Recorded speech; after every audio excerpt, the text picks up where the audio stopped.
और हम लोग डिस्कशन कर रहे हैं डेली करंट अफेयर। आज है जून 3 का current affair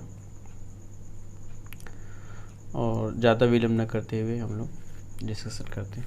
now money kept online wallets like Amazon pay, PhonePe, metro card etc can withdrawn using an ATMs। RBI permitted 2000 per transaction, maximum 10,000 per month. ठीक। Second है now maximum 2 lakh rupees can be kept in various wallet after completion of full KYC। ठीक है, आप कोई भी wallet का full KYC कर लीजिएगा, उसके बाद आपको RBI ये परमिट करता है कि आप 2 लाख रुपया मैक्सिमम रख सकते हैं किसी भी वॉलेट में। ठीक है। तीसरा है कॉर्पस फ्लावर, एक फ्लावरिंग प्लांट है जिसका नेटिव सुमात्रा इन इंडोनेशिया में पाया जाता है। ठीक है। Union government has asked the state to declare mycorrhizal, the fungal infection being reported COVID-19 patient, an epidemic under the Epidemic Disease Act 1897। ठीक है। पांचवा है organisation of Islamic corporation are calling on the United Nation human right council to set up the permanent commission to report on the human rights violation Israel and फिलिस्तीन। तो Islamic corporation जो थे, जो organisation है, ये United Nation human right council को ये बोला कि आप एक परमानेंट कमीशन बनाइए जो कि रिपोर्ट तैयार करे ह्यूमन राइट वायलेशन जो हो रहा है इजराइल और फिलिस्तीन के बीच में। ठीक है।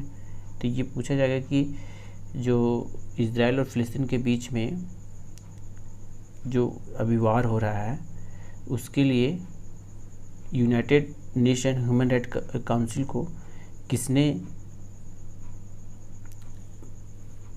बोला? तो ये ऑर्गेनाइजेशन ऑफ इस्लामिक कॉरपोरेशन बोला। ठीक है।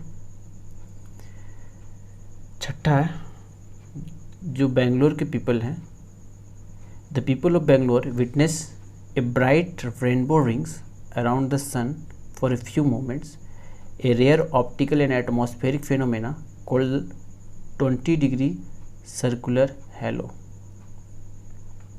ठीक है, सर्कुलर हैलो। सातवां है the offshore patrol vessel Sajag got commission into the Indian coast guard. Sajag एक ऑफशोर पेट्रोल वेसल है इंडियन कोस्ट गार्ड का, जिसको कमिश्न किया गया इंडियन कोस्ट गार्ड में। ठीक है।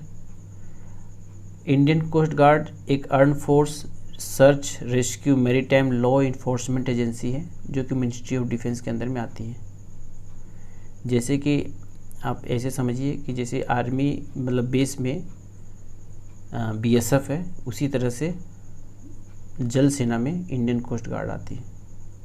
ठीक है। Insurance penetration in India is currently 3.7% of the GDP compare to the world average 6.31%। ठीक है। तो भारत में हम लोग GDP का 3.7% ही इंश्योरेंस करवाते हैं, यहाँ 3.7% ही लोग इंश्योरेंस करते हैं, लेकिन वर्ल्ड में अगर देखा जाए, वर्ल्ड का एवरेज देखा जाए तो 6.31 लोग इंश्योरेंस करते हैं। ठीक है। तो ये था हमारा मोस्ट इम्पोर्टेंट करंट अफेयर जून 3 का, और इसी तरह से हम लोग नेक्स्ट भी सीरीज को चलाएंगे, आप लोग देखते रहिएगा। Okay, thank you.